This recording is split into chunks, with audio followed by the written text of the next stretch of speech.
Poems politically about the election, because the next one here is going to be like 3 days before the election, so we really won't be able to do much. But I think that we are all impressed, I hope we are all impressed by Kamala Harris when she replaced Biden. I hope you've been following the current events. This is a couple of current events poems. So Kamala came in with more than just a laugh. It seems like she never makes a gaffe. Can it be superior intelligence, especially compared with her foe's decadence? She didn't just fall out of a coconut tree. She came fully formed with supremacy, like she was born for her top of the tree role, while patriots fell into line to make it their goal, to contribute to her electoral success, as if she had a magical genesis. Speaking of which, think of a magic age, adapted in the 60s for the Broadway stage, of a kingdom, actually, a leader named of Arthur, but with a superior, praiseworthy culture. A place run with a purpose of doing good. A round table of knights, virtuous, if you would. Camelot, the musical. It had songs not so great, but it set up a city of historical weight. A place of note for John Kennedy to excel, maybe like King Arthur, you see.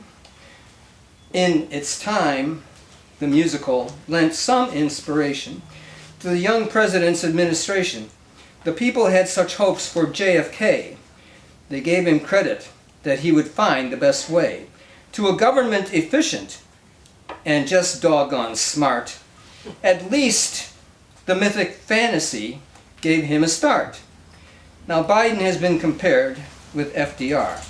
He at least arguably tried to reach that bar. Kamala, if elected, would be his successor. But because of charisma and grace under pressure, we might be forgiven for a fight of fancy and maybe say she resembles Jack Kennedy. Now never will JFK's government be forgotten, especially with that nickname of Camelot. As a government of the brightest and the best, that meme has survived the memorability test. Relying also on the outward verve of Kennedy, it seems Kamala displays a similar energy. In a surge of optimism, Vice President Harris inspires in some followers a kind of bliss, as if somehow she can do no wrong, similar to the mood in one Camelot song. The rapturous yelling at some of her rallies can go on and on as if it will never cease. Are we setting the goals for Kamala too high? Well, I like big goals, and I cannot lie. On her plate, I'll take laughs wherever they come. On her plate, Kamala has got quite a lot. She can't just give orders as if she ruled Camelot. Reality will never meet the crowd's expectation. Still, Kamala seems equal to the situation. She has come out with some smart policies, which at least non-MAGA voters ought to please. Having DOJ go after monopolies with a new Attorney General not weak in the knees, and prosecuting companies gouging on price has little downside and might make them be more nice. Calling for a ceasefire, well, Biden did that too. Maybe with more emphasis, it'll work for you. For the 40,000 dead, she shows more empathy. The decent Jews, we'll hope, will have some sympathy. Tax credits for the children, not for the filthy rich. Using the word freedom, for Dems a welcome switch. Let's face it, it was so lame to use the weak word choice. Thank goodness some smart people, like Kamala, finally found a stronger voice. And it shows her concern for women facing misery, opposite to her opponent's cruel misogyny. There's also a movement of woke dudes and cat ladies, as whistleblowers reveal more of Trump's pure sleaze. Oh, the media tries to just ignore every bribe.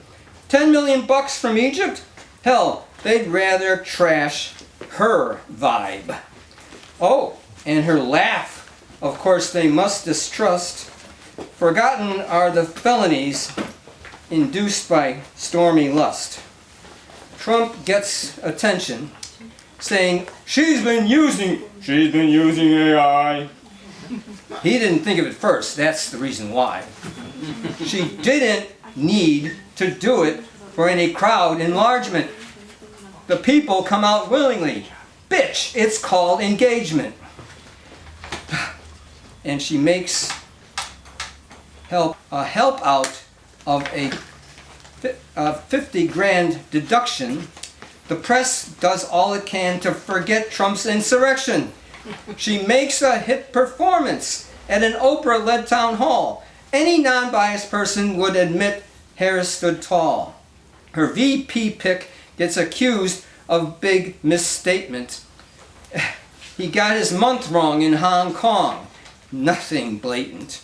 So Kamala, after a while, finds there's nothing magical, as the powers that be are treating her inimical. That means treating her pretty badly. The press, that is. She should be way ahead by all that's rational. The polls, if true, would make decent people hysterical. Yes, it's really hard to combat hypocrisy, but this fellow spirit, me, can offer a little more poetry. This will be more practical, things that you can say, I'm speaking to Kamala, you can take the high road, say you'll use things that you can try, things you can try, take the high road and say you'll use ethical AI. For the good of the people, yes, that's why. On the price gouging, that means scrutiny of the books. Nailing the most greedy and the outright crooks. We're not talking here about more regulations, just more robust technology for consumer protections. And robots and AI are nearly the same. To ignore good advice would be a shame. For managing both of these, use the insights visionary of a science fiction writer quite legendary, Isaac Asimov, the genius of early robotics, saw through to a way of controlling the chaos. Saw that there needed to be smart rules. He wrote 4. 2 of them are absolute jewels. That an AI never harm a human being, or let humanity be harmed. A civilized dream. Ms. Harris, call a round table, indoor Camelot, to restore that vision which has been forgot. We need the guidance inspired by Isaac to reign in the chaos. Attend to it quick. As always, choose the best and brightest in mind, who at your round table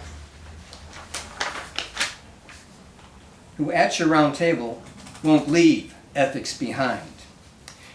Get the rules encoded, exceptions for bad actors, and keep up full vigilance against negative factors. Always the good of the people keep to heart. It may take more than 8 years, but make a good start. Now there are many points, if you ask, I could make, but here there is a clear and perfect step that you could take. You and Biden have done good work for seniors. The price is far less for their diabetes cures. Yes, insulin for seniors is no longer priced to excess, but many non-seniors are still under duress. And this is in respect to my friend TJ here.